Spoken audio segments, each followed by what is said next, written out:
Cowboys Nation and YouTubers? Is that VA Dallas Cowboy fan coming back at you at like 4:44 at night on the job. Just wanted to get my quick thoughts out because today is first day of training camp. We're back at it. We're going to get some practices in. We're going to see some new faces. We're going to see some fun, exciting stuff happen, hopefully. You know how camp goes, especially, the highlights of players making the rounds, because everybody can play good against air, right? But anyway, I just wanted to come on real quick, talk about some things that's happened leading up to now. The Jones family breathing a sigh of relief. They're having that paternity case and all that mess settled out of court. Jerry's probably got to be very relieved he's not going to take a paternity test. More than likely, he'd have flunked. He would have been the father.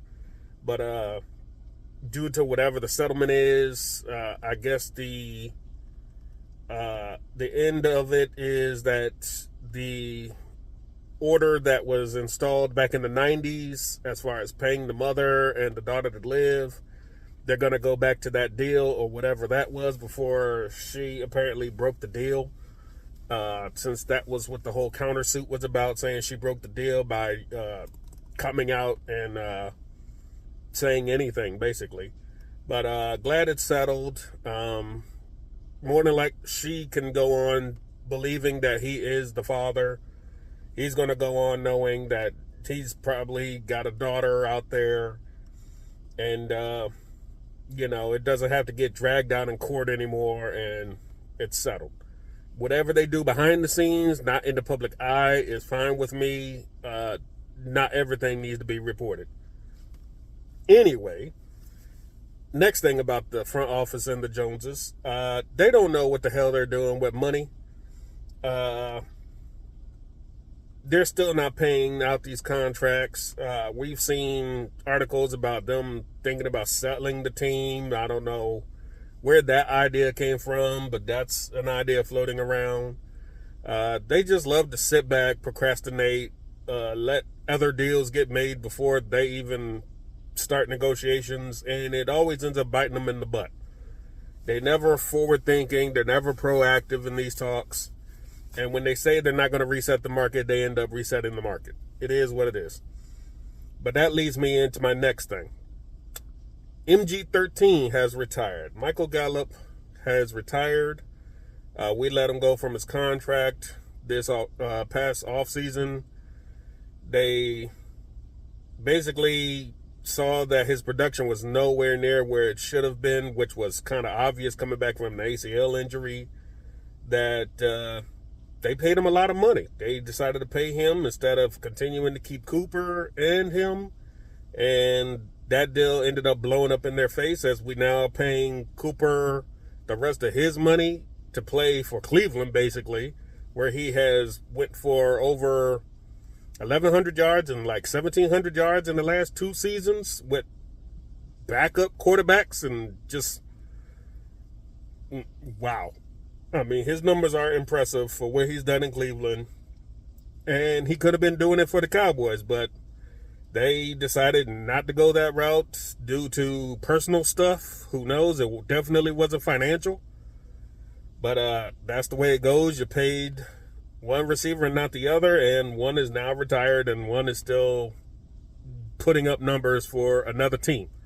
We're going to end up paying 2 players now that are not on the team, dead money money on Gallup, and the rest of Coop's money.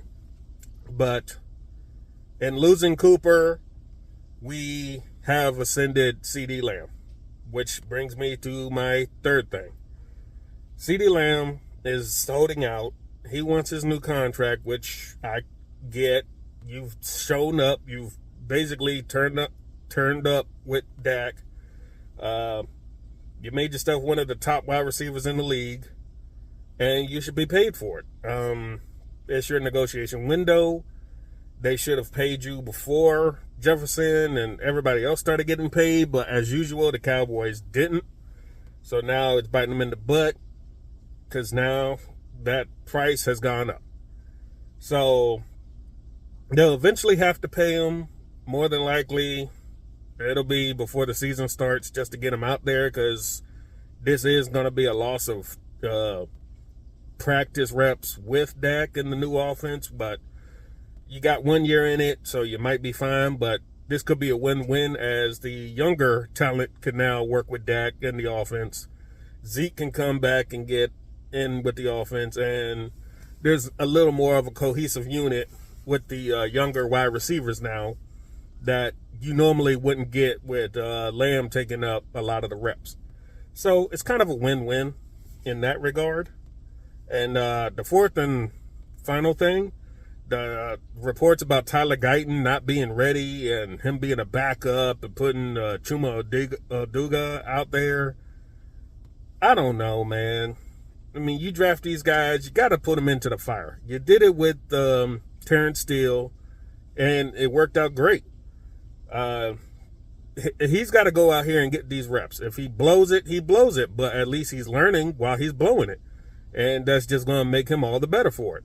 Just not having him take reps in training camp with the starters and the people he'll probably be working with for the next couple of years, that's stupid. I don't know if that's actually what's going to happen, but that's the report. You can't trust every report out there. We'll just have to see what happens when they actually get on the field. Hopefully, there is a plan. If not, I don't know what the hell this team is doing, which is a common thing for basically every fan of this team. We never know what the hell this team is doing, and we all think we're right. It is what it is. But anyway, that's all I wanted to talk about today on Training Camp Day 2024. It's finally here. Finally back to football action. Let's get it, Cowboys. Talk to you later. Peace.